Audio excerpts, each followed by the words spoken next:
अच्छा, हमें ये भी बताइए कि शरीर में थायराइड का फंक्शन क्या होता है? और जो हुँ, आपने 2 तरह के थायराइड की बात की, हाइपो और हुँ, हाइपर, हुँ। तो इसके बारे में भी थोड़ा-सा समझाइए और इसके जो सिम्पटम्स हैं वो बच्चों में कैसे दिखाई देते हैं?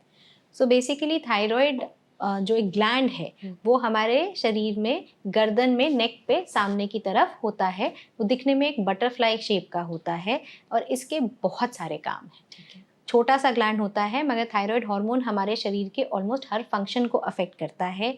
हमारी ग्रोथ को, ब्रेन डेवलपमेंट को, मेटाबॉलिज्म को, हड्डियों को, सब चीज़ों को, डाइजेशन को, इन सब चीज़ों पे थायराइड का फ़र्क पड़ सकता है। इंटरेस्टिंग। पहले 3 साल में बच्चों का दिमाग बनता है, जिसमें ब्रेन में न्यूरॉन्स बन रहे हुँ, होते हैं, तो उनकी फंक्शनिंग के लिए थायराइड हार्मोन बहुत ज़्यादा ज़रूरी होता है। अगर उस पीरियड में थायराइड की कमी हो जाए तो वो परमानेंट ब्रेन डैमेज बच्चों में कर सकती है, इन टर्म्स ऑफ कि उनके आईक्यू में कमी ला सकती है। ओके। तो इसके लिए प्लस आप अगर देखेंगे तो यूजुअली जो हाइपोथायरॉयडिज्म, जब थायराइड की कमी हो जाती है, वो बच्चे जो यूजुअली आते हैं उनमें यही होता है कि उनका वज़न बढ़ने लग जाता है, उनकी हाइट कम बढ़ रही होती है, बहुत ज़्यादा सुस्त होते हैं वो बच्चे, उनकी स्कूल परफॉर्मेंस में कमी आ जाती है, कॉन्स्टिपेशन उनको हो जाता है।